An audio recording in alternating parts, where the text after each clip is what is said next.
Hello, my name is Roberto Zuñiga, and I am a professor of English at Universidad Nacional de Costa Rica. Today I will be sharing the findings of the research Semantics Affectation during the developmental sequence as a result of the pronunciation variations of the foreign language learners, Universidad Nacional.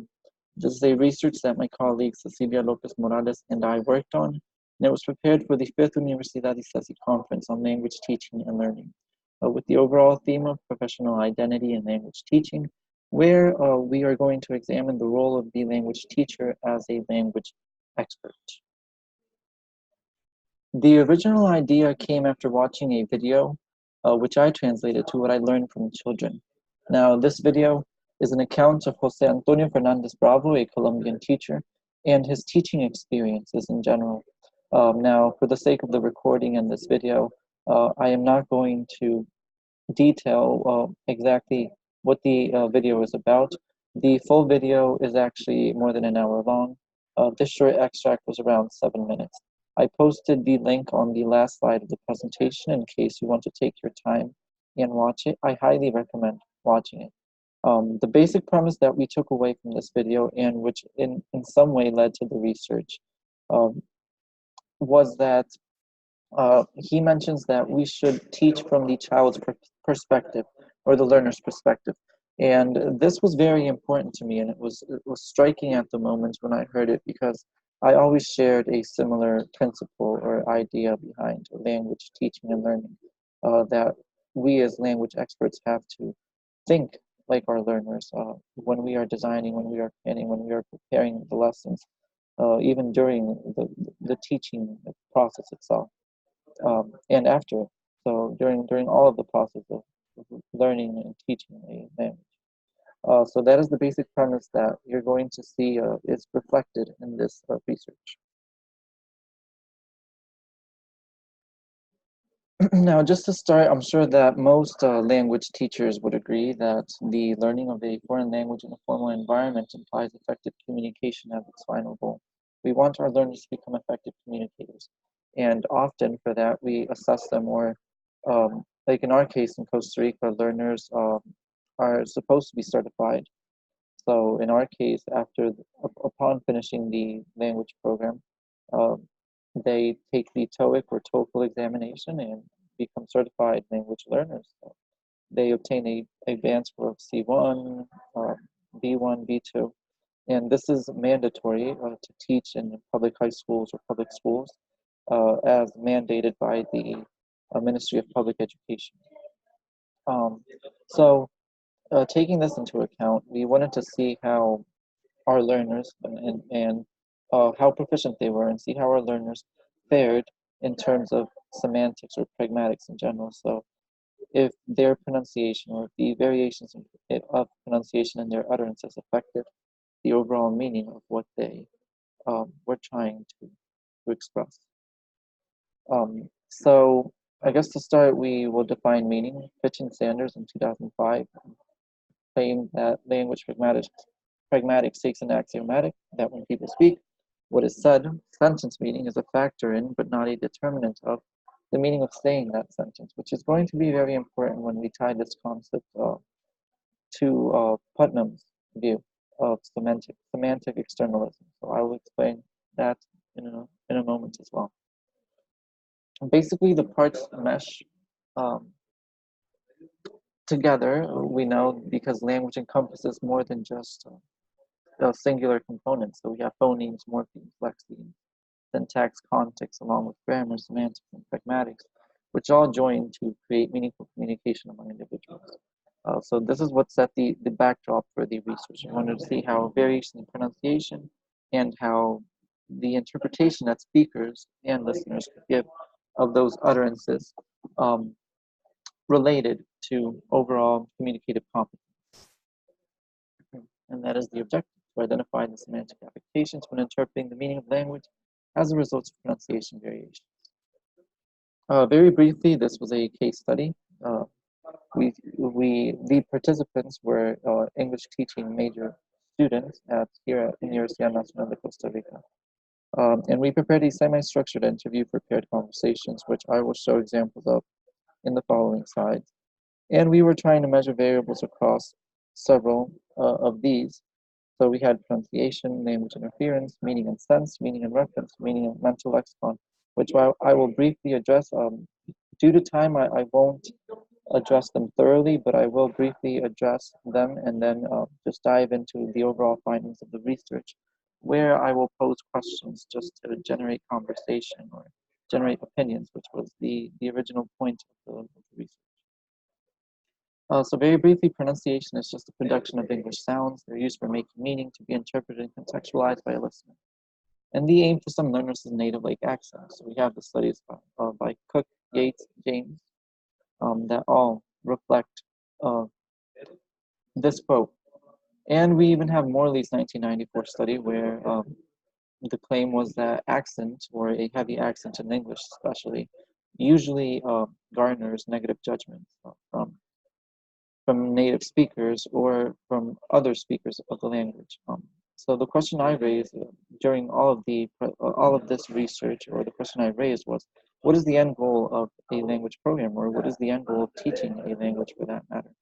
Should we focus on accents? Should we strive for learners to become native-like, not just in terms of linguistic proficiency, but culturally, socially, etc.? So we went after talking about pronunciation, we also have the fact that it is not the same when we are communicating. Pronunciation in isolation is one thing, and then pronunciation and communication is another. So when we talk about spoken word comprehension, we can talk about two different forms that words take, or the shape that they have.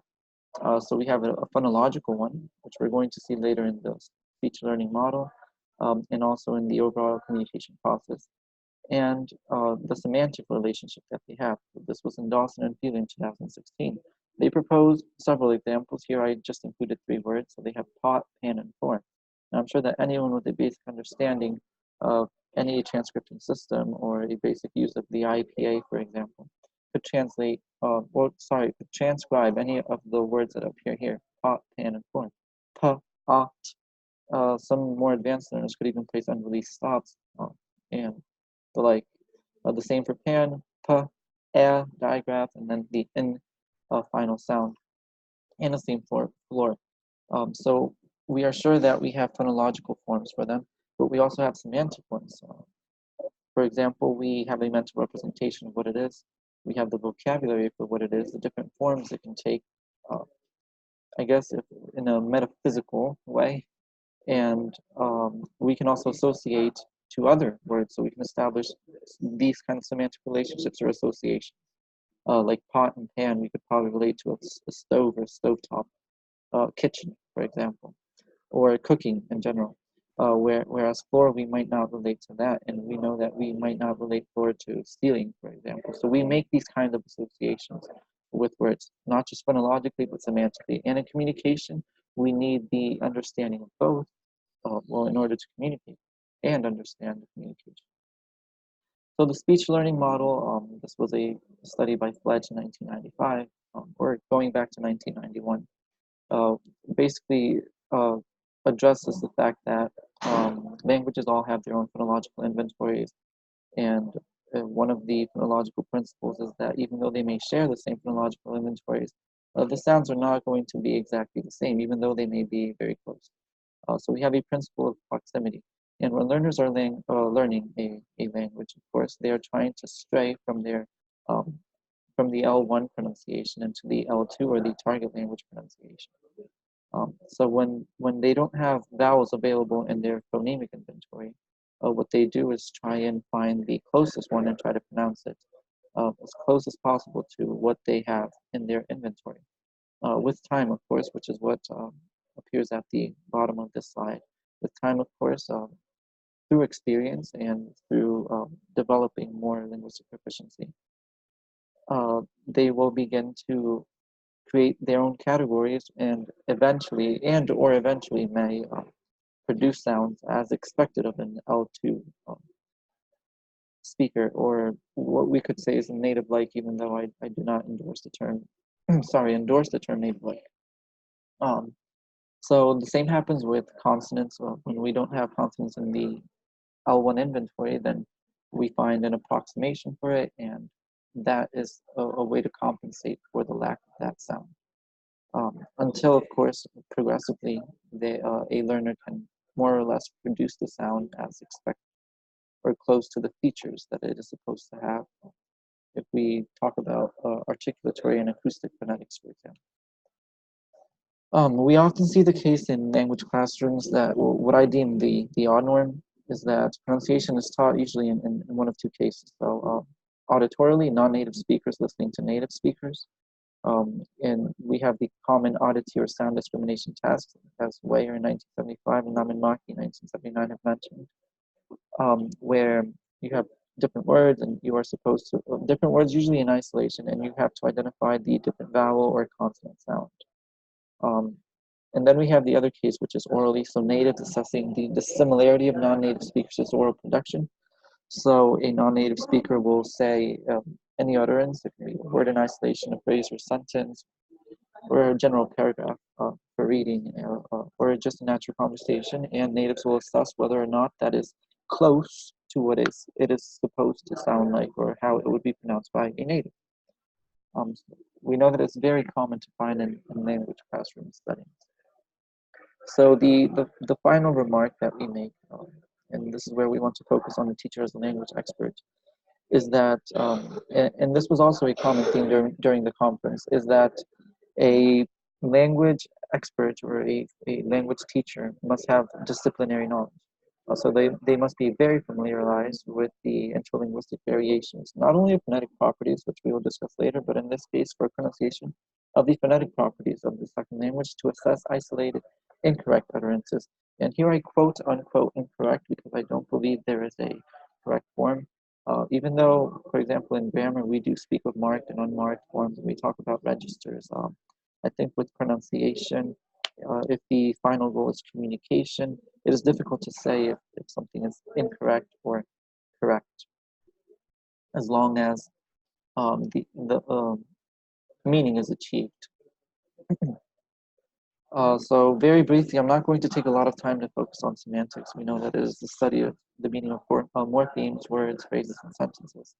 And that it either comes internally from the language user, so in the mind, or the constructions of the language user as a person, as a social individual, and that it comes also from the external world, how the external world influences and shapes the language user's schemata, for example. So we could talk about how language and culture, for example, mix, or how culture and language mix. And then we have to talk about input, only because in the language classroom, what exactly is the input that a language learner receives? So Goran Long in 2009, they considered that input is any of these that appear, so any of these possibilities. So it could be teacher talk, textbooks, materials, visual technological input. Here, well, for the purpose of the research, we focus on the output of other students since they were having conversations. So seeing how they can communicate and understand each other. This is overall the communication process. We obviously have the sender and we have the receiver. We have an encoder who is going to use a code, that would be the source, and choose the channel, the means of transmitting that message. So in this case, they were having conversations. It was face-to-face communication. So they're using their voices.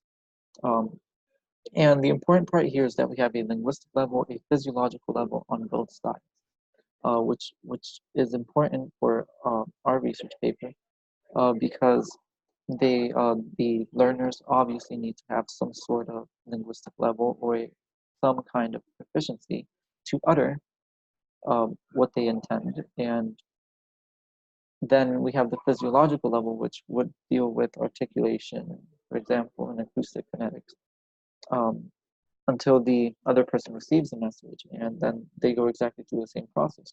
Articulatorily and acoustically, they try to decipher or decode the message, and for that, they must also have some kind of linguistic proficiency in order to understand. This is going to be a basic premise, again, in the research paper, which I will mention towards the end in the conclusion, that linguistic proficiency should be at least on par in order for communication to be achieved. So we will discuss that towards the end. Here we have meaning and reference. What I wanted to point out here was basically Hilary Putnam's thought experiment, which Cohen in 2008 summarized. And Putnam takes the view of semantic externalism, which kind of contradicts or opposes Chomsky's at least internal psychological states, or sometimes they call sometimes what is called the narrow state. So basically, Putnam defended a thought experiment where he said that, to summarize, because I don't want to take much time explaining this and get to the findings, is that intention may be determined by the narrow psychological states of the speaker or semantical stereotypes, but that meanings are entirely determined in the linguistic environment or the general environment. He had an experiment where he discussed the nature or the concept of water, and he talked about Earth 1 and Earth 2, or World 1 and World 2. So different speakers from different worlds, and they were discussing the concept of water, and one was saying it was water and the other was saying it wasn't water, that it was some other substance very similar to water, but that it wasn't. So for the person in world 1 it was water, for the person in world 2 it wasn't. Who was right? If they have the same substance on both worlds. So eventually he proposes that we need to call an expert, and that expert's going to determine, looking at the chemical properties, to see if it is actually the substance that we commonly know as water. Just to summarize, right, the idea is that the person decoding the message is going to extend the meaning. So even though the original intended message may be that it is water, if in the schemata of the decoder or the receiver this is not so, then it will not have the same intended meaning. And the same works when the intended meaning or message is not exactly achieved, but the decoder or receiver is able to extend the meaning and understand what was intended, even though it wasn't perfectly constructed or perfectly encoded. Then we have the concept of meaning and sense. Meaning and sense has to do with the mental representations of meaning. So usually we can think about this as a mental picture that we have. So thinking in semantics, we can also refer to icons or signs, for example. And here I want to point that even dictionaries can't be considered the true sources of word meanings, because the mental representation speakers have about the word is influenced by their particular schema. Going back to the concept that we have, well, not just semantic externalism, but that learners will draw from the external world to construct meaning. And in semantics, we also have emotional and cultural values. So a word like house is not going to be the same for everyone. And if we add other components to it, White House, here we have phonological form and semantic form, and we have a definite semantic relationship that it is not just any White House. So if you hear White House, you can imagine probably the government building. The same with mother. It is not the same to say mother as Mother Teresa. And they all of these words will elicit different emotional and cultural values. So we keep that in mind when we are going to analyze the findings. Finally, meaning and mental lexicon. So not only mental representations, but we also have word associations, which we referred to previously as well, with semantic relationships as well. Here I just want to make a case for the words that appear at the bottom. So we have politics, for example. We understand the word politics, and we can immediately associate it to political parties. So if we were in the USA, for example, and we're discussing politics, we might immediately think about Republicans and Democrats, or think about an animal like an elephant, or a figure like Uncle Sam. So these are just some ideas. The same would happen with tourism, where we might say touristic is an adjective form to refer to tourism, or related to tourism. But in the case which we will see later, if a student says touristical, because they are confusing with their L1, it doesn't necessarily mean that meaning is not achieved, even though it is in ill-marked or unmarked form in the L2. So this is the the language processing integration, which mediates between the acoustic phonetic information and the semantic and tactical interpretation. the discourse level, as can be found in the studies that are cited. The way we went about the research was in 3 stages. So first, we randomly selected the students, assigning a number to each student across all the different proficiency levels. By proficiency levels, I mean the university level, so freshmen, sophomores, juniors, and seniors. We randomly selected them, 4 students per level, so that we had 2 pairs per level. Then we explained the interviews and asked, well, they were asked to record themselves. We were just monitoring them, so that it would otherwise be somewhat natural. And finally, we collected the information by levels. The only exception we made is that we included freshmen and sophomores in the same level. And this was because at the university in the first year, so freshmen only receive 1 course in English, that is integrated English. So sophomores and freshmen have about the same, we could say almost the same proficiency, because they haven't really, or they hadn't really had many courses in English at the time. So we decided to include them together. These are some of the topics that we included for the interviews. We have health, and you can see the questions there, very simple questions. We tried for the questions to be simple enough or not difficult, so that they could talk about all of the topics, at least in some way, even if it was a short response. But the idea was for them to have a natural conversation about it. And then we included sports, society, and economy. Again, very relatable to Costa Rica, so that they could draw from previous knowledge in the case of the least proficient learners, so freshmen or sophomores. Tourism, again, related to the country, which is very big and very important in our country. And education, which is language learners they are very familiar with. Now, before we talk about the findings, I'll just refer to Brown 2014 and to briefly cover performance. Is the overtly observable and concrete manifestation or realization of competence.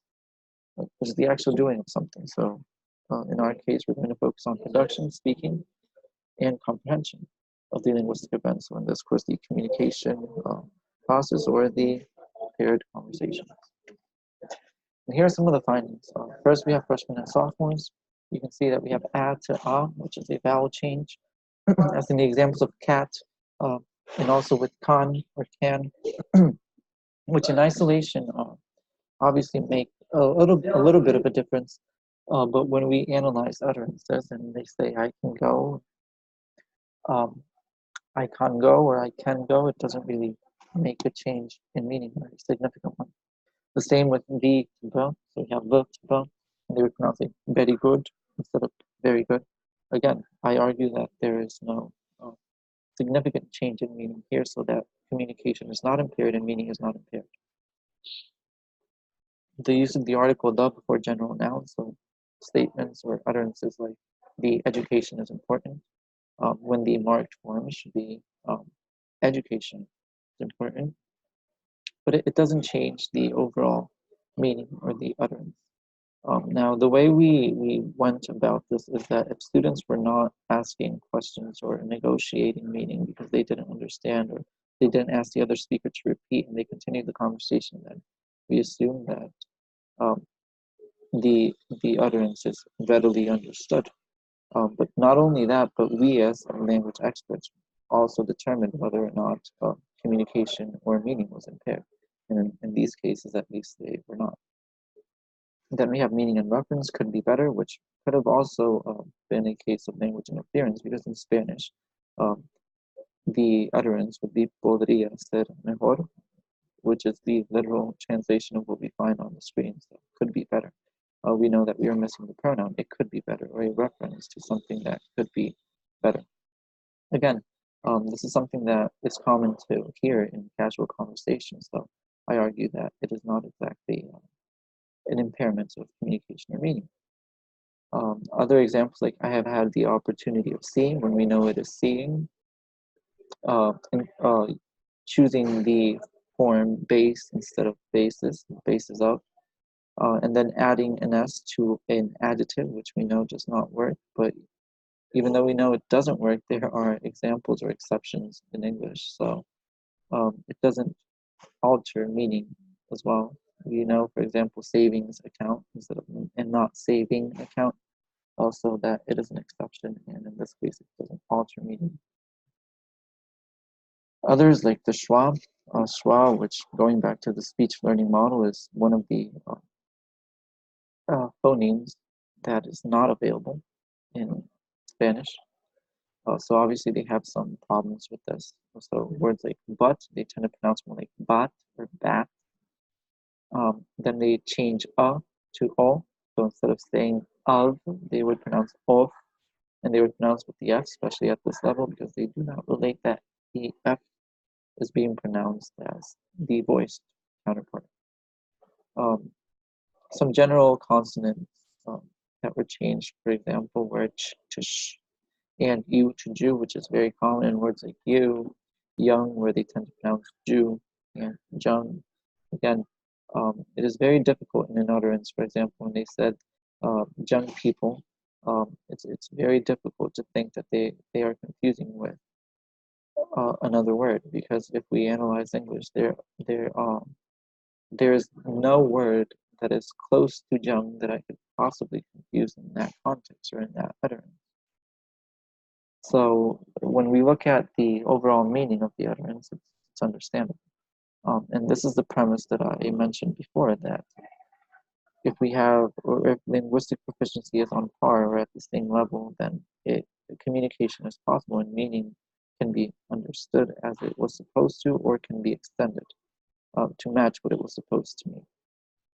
And which is basically the other premise that I'm going to talk about later, or the other conclusion, that the role of the language teacher as a language expert is being familiarized with the second or the L2 interlinguistic variations, especially a phonetic property list, as in this case, but also the grammatical ones, semantic ones. And that it is going to be easier for a language teacher who is familiarized with the language of the learners, or at least the first language, when analyzing this kind of information. Other examples of language interference included them versus they, because in Spanish they just say ellos in general, so they don't make a difference. So in English, when they have to say for them, they tend to say for they. Again, we already have the marker for the object for, so if you understand the language and you hear an example or an utterance that has for they, it's readily understood. Other cases like have not and does not have, we know that again we have marked and unmarked forms, but one would even sound more formal than it should for such a casual context, right? In the case of a conversation.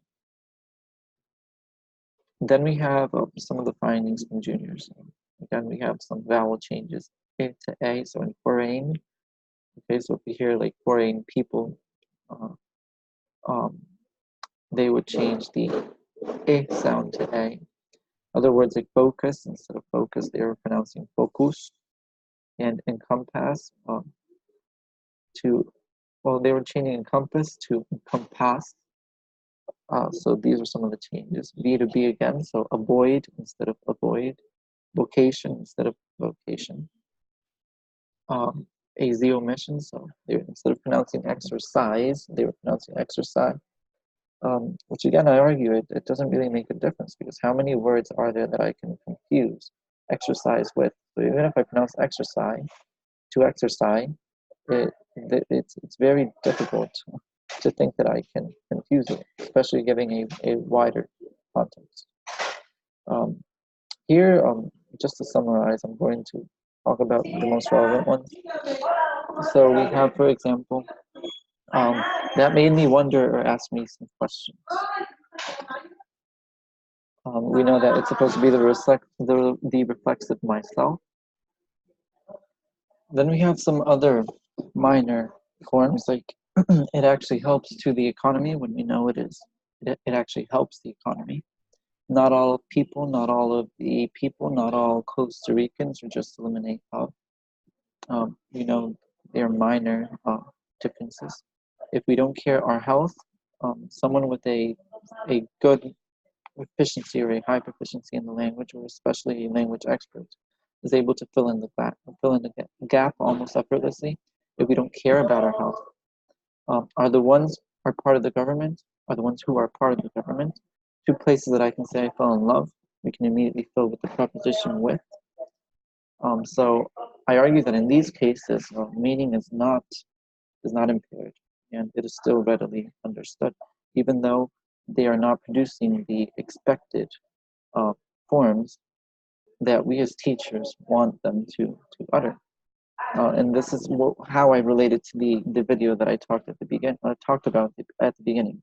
When I said that the basic premise is that we need to understand or teach from the learner's perspective, not from what I expect them to do. Also, and this relates back to the native like principle. I want them to be like me. I want them to speak like me. I want them to sound like me, and that is not the case. So here I argue that meaning is still understood.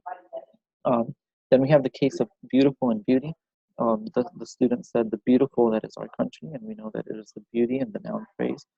But this still, for me, doesn't make a change, because as a language expert, you can extend the intended meaning. So in the encoding decoding process, I can decode the message even though it was encoded inappropriately or quote unquote incorrectly, not in the way that I would expect. Same with chauvinism and chauvinistic. We talked about word relationships or associations. So even though they might have said that is a chauvinism person and not use the adjective form, I can associate the word that the speaker intended. And finally, inconanciate, um, which is in Costa Rica like the default channel for news. It is the most popular one, or the one with more value, let's say, or the one that broadcasts has more TV broadcasts. They didn't know how to say it or relate to it. So culturally, going back to the cultural components of semantics, they just simply said inconanciate, especially especially because when language learners ask, well, how do I say this if it is in Spanish? And sometimes language teachers tend to say, well, if it is like that in the first language, just use it like that, because it's our word. Um, it's in our language, so just use it like that, don't change it. So in this case, that occurred. And we might think, well, they're juniors, they're already in their third year at the university, so they shouldn't be making this quote unquote mistake or error. But again, going back to the concept of cultural value, this is indeed something very cultural. They're not going to say channel 7, even though it seems very basic. It still has a very culturally loaded value. Here we have some other ones, some other findings that we have from juniors. I think here we have a couple of ones that are interesting. Do an effort, for example, a very typical case of language interference, because in Spanish we only say hacer, which encompasses both do and make. So they have to learn the distinction in English, and it is often difficult for them. But again, I argue that even if you don't say make an effort, it still makes sense. The meaning is still there, it is not impaired, and communication is possible. Touch a little bit the topics. Again, it's a little bit of a gap fill exercise or fill in the blank exercise for a similar proficient language learner or a language expert. You know that it's touch up on or touch on a topic. Here they are missing a segment, but I argue again that it is understandable. They also effort, again, language interference. The Spanish word is esforzar, and it works as a verb, but in English, it does not work as a verb. Another interesting case to look at from a cultural perspective is we devalue other sports. Now, when I first heard this, and I'm sure you can ask yourself the question, is this correct? Is this incorrect? But when I first heard it, I was inclined to say that it was incorrect. What is the student thinking? Why are they saying that? But then I thought about it from a cultural perspective, and at least in Costa Rica, they were talking about soccer. Soccer is the national sport, and we could argue that it's basically the only sport that receives funding or good funding from the government, and that is what most people tend to pursue, at least professionally. It's like everybody's dream to become a professional soccer player. So when they said we devalue other sports, after a while I thought about it and I said, well, this is culturally and emotionally very true. In fact, if you look at it from a financial perspective, other sports are not paid, or they are just simply like amateur sports.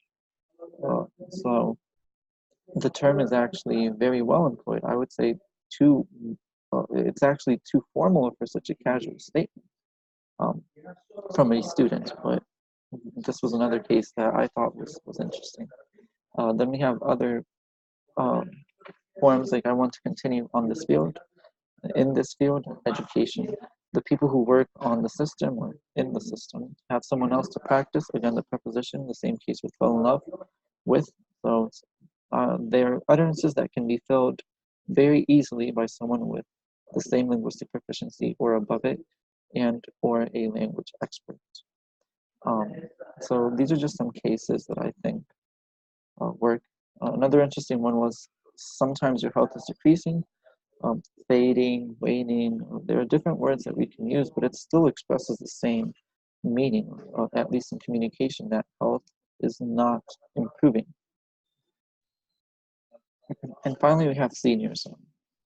So seniors, again, we found some very interesting cases, and we found several cases now. Initially, we might have expected to find less or fewer, but we found several, and that's okay, I think, because they take more risks at these levels and they are more communicatively competent, so they don't focus so much on forms anymore. So here we have, for example, words like beneficiating. Um, Clearly, there's language interference from the Spanish, the ando construction, so beneficiando for the verb. Um, and we know that in English we just simply say benefiting. But again, if a person hears this, it would be very easily understood, even though this isn't a typical semantic word association, at least at the lexical level. And then we have looking benefits for themselves, where we can again fill in for looking for. I know that anybody's perfect. I know that nobody's perfect. Aren't the better ones? Even though this is common in casual conversations sometimes to use the comparative instead of the superlative, we know that because of the use of the in this utterance, at least the marked form or the common one would be aren't the best ones. For my case, instead of in my case, focused only to expensive products when we know it's focused only on something difficult to everybody for everybody. But again, I argue that it doesn't really make a difference. It's in the position that it is supposed to be for at least syntactically for it to make some sense. So the overall meaning is there. Many of the money that Costa Rica makes is from tourism. So here we're confusing count and on count. Much of the money or a lot of the money, but it is still understood. Right versus healthy. So we had a student saying that to eat right instead of to eat healthy. But again, it has the same concept, right, wrong, healthy, unhealthy. So more or less the meaning is there. We need to unify each other. They were trying to say that we need to unite or be more united. Um, Trying to riding instead of trying to ride. But again, we have the same meaning just because we can fill in for the student and extend the meaning or decode it appropriately, or at least the way we expect them to. And finally, feel that experience from another perspective, where the mistake here is in the use of feel, because we don't exactly feel an experience, but the more I thought about it is that sometimes experiences do cause us to feel something. So again, this is another case where we can emotionally load a word, and um, just that our default schemata doesn't lead us to think that we can feel an experience, but it's not that it's impossible either. So I argue that depending on how you want to interpret this statement, it's not exactly incorrect, and meaning is somehow still there. Other cases like make cardio when we know it's do cardio. I made Superman. This one, the meaning was definitely not achieved. Superman is referring to like the canopy, that the zip lines that you can go on, and just the position that you take on that zip line. So here it's very incorrect. And then they tried to use another verb. I played Superman, and they couldn't find the correct verb to express how to do that activity. So in that case, there was a change in meaning, and it was meaning wasn't achieved. Then we have other cases like graduating from this career when we know it's major, but again, there's no significant change there. So it's not so great that I can't understand, or someone with the same proficiency level might not understand. Our activities are very distant from other countries. They're trying to say that they are worlds apart or leagues apart. But again, this is the concept of distance. So even though they say that they're very distant from other countries, and they're trying to say that our activities are very different, or just, yes, worlds apart or leagues apart, the idea or meaning, concept, and communication of distance is still there. So I argue again that meaning is understood. Other cases, like we are represented in that kind of experience. We are representatives, or we are well represented in those kinds of experiences is what they intended. But again, this is another case of semantic word association. So even though lexically it's not the best choice, meaning I think is still there. Plan fiscal, because they didn't know how to, they didn't have the vocabulary to say just fiscal plan. Many languages possible, they omitted the as, but we know that there aren't many ways to fill in this gap as well. So if you have the lexicon as a language expert or as a user with the same or similar proficiency level, you can fill this in as well. And lastly, I want to mention that for the consonant, the change of t to flap is a perfect demonstration of the developmental sequence of language learners and how they are beginning to internalize and adapt to the L2 phonetic properties. So a student pronouncing golpito would be very Spanish-like, but they pronounce golpito, trying to adapt to this native-like standard. So that's interesting that they are beginning to approximate the L2 phonetic properties of the sounds. And finally, to conclude, although I have rambled a little bit, and I think I've talked already in advance about some of these, we have to consider the sense of the whole utterances in the linguistic environment if we want to determine if meaning is accomplished or not. L1 interference may clearly affect syntactical categories and semantics of categories, even lexical ones, while retaining meaning or reflecting the mental lexicon of the learner. So even though it is not the form we expect, that does not necessarily mean that communication or meaning is not clear or achieved. Culture is embedded in meaning and reference, not only for the L2, but also originating in the L1 learner.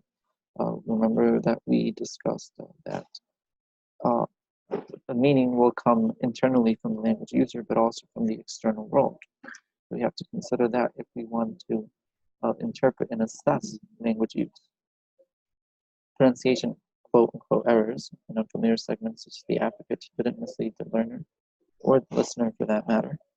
And most of the alterations, especially in the b sounds to the b, so to the voice fricative or the labiodental fricatives, didn't affect meaning and reference. So we saw the cases for avoid, vocation, ready, where I argue that it's not so significant as to misconstrue meaning.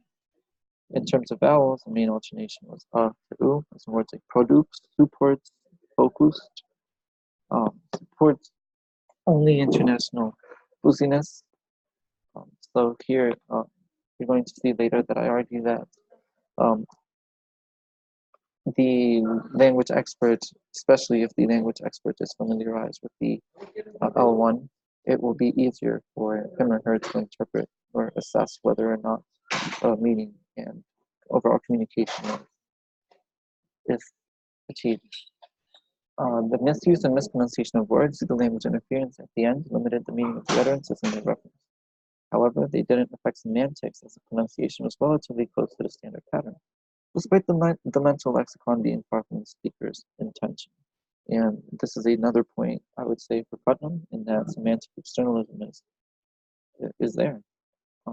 It is very possible for a decoder to extend the original intended meaning of a speaker.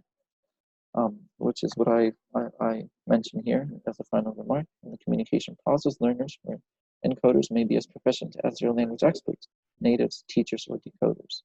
Um, so this is, I would say, this is very important because this is the role of the language teacher as a language expert. How much they know, their disciplinary knowledge will